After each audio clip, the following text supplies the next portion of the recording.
Right, good morning YouTube. So, absolute glorious day down in the woods here today.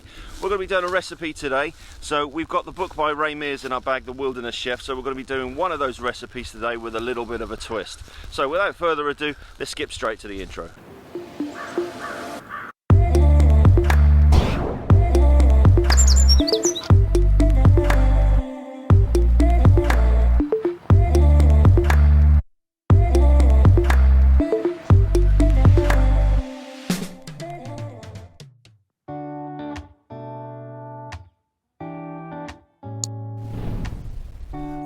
Is full of questions and the sky is full of rain. When I'm worrying about what I can't change,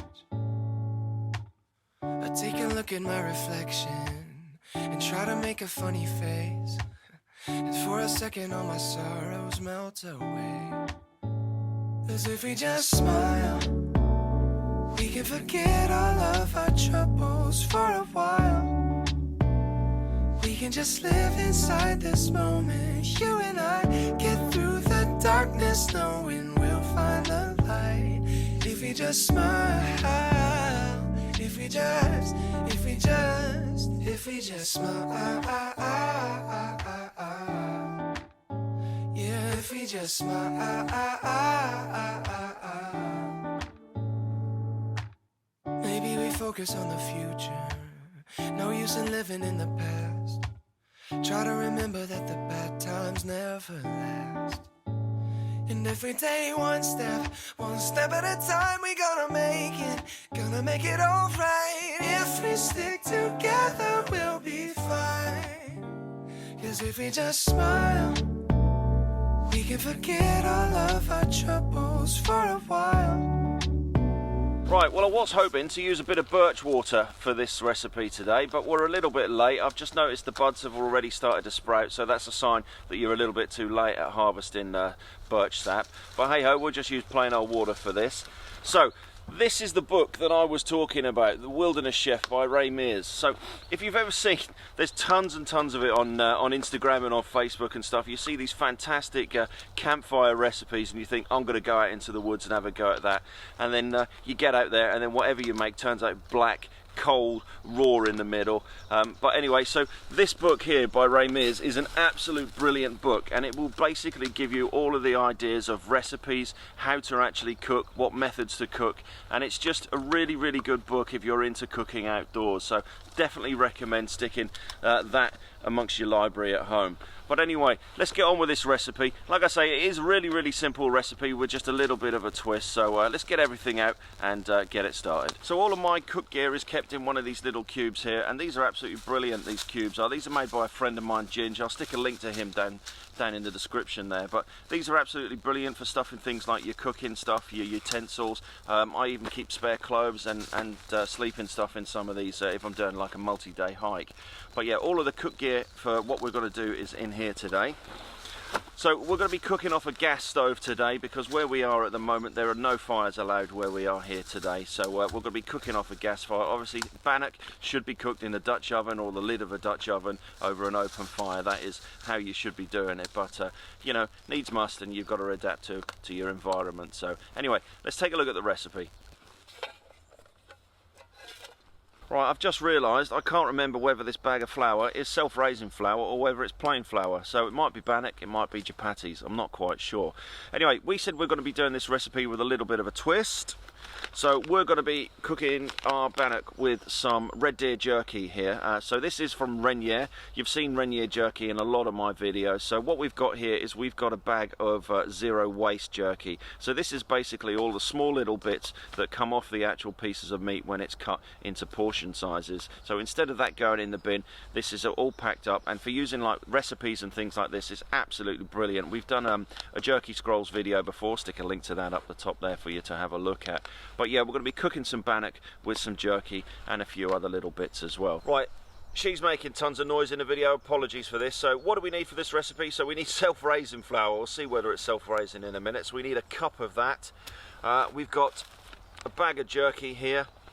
we've got some smullets. So I don't know whether anyone knows what this is. So smullets is it's Polish. It's basically rendered pork fat. It's mixed with onions, it's mixed with dill.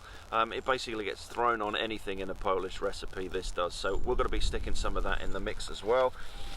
We've got plastic IKEA bag here. We've got some wild garlic inside of there that I've dried out recently. So what we're going to do, we're going to mix up in the bag. It just saves a hell of a lot of mess when you mix up inside of the bag. Right, so to start the recipe we basically need a cookser of self-raising flour. So I'm just going to pour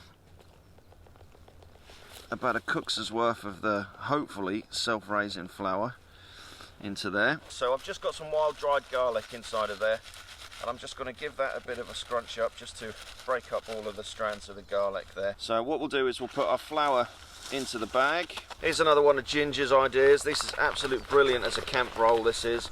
That is absolutely spot on, that is. So if you fancy getting yourself one of these, follow the link to Ginger in the description below. So we're just going to take out a bit of salt from there, put a bit of that inside of the mix there, then a little bit of pepper. Right, and then what we need is a little bit of fat. So we've got the smullets here, so we're just going to take a spoon of the good old faithful pork. That's going in the bag. So like I said, can I help you? So like I said, that this is a mixture of just rendered pork fat with onions and, excuse me, and dill. And it's absolutely great. It's used in loads and loads of Polish recipes. So as you can see from the jerky, these are quite big pieces of jerky. The other pack that we opened when we done the jerky scrolls just at the beginning of the year, it had really small crumbs in it. These are quite big. These are probably going to need soaking. So I think what we'll do is we'll just stick some water on these and have a couple of bits. While the jerky's rehydrating, we've got our mixture here. So all I'm going to do is just crumb the fat into the mixture and get this ready. Right, so we've had about 20 minutes of the jerky sitting in that water. So all I'm going to do now is I'm just going to take the jerky out of the water, put the jerky into the bag, and then we'll start mixing that up. We're going to use about half a cup of water into here to start off with, just to see how the mix gets on. Right, and then all we're going to do is just seal the bag up and give it a mix. Right, so first things first, we're going to heat up the pan. So we've got a tiny piece of smullets here that we've stuck into the pan there. So we'll get the gas on.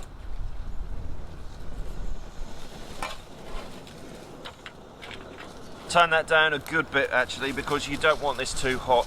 Like I said previously, you know, you see all of these fantastic recipes and pictures and stuff of people cooking these wonderful dishes, and then you go out and try it yourself, and what happens? You get a burnt mess.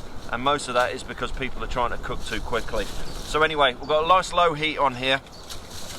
We're just going to melt up that smullets, and let's get our hands floured, and we'll get the bannock ready. Bit of flour on our hands and all over the dog. There we go. So we've got one very small bannock, and hopefully, if this is self-raising flour, it's going to obviously rise as well. So that's going straight in the pan.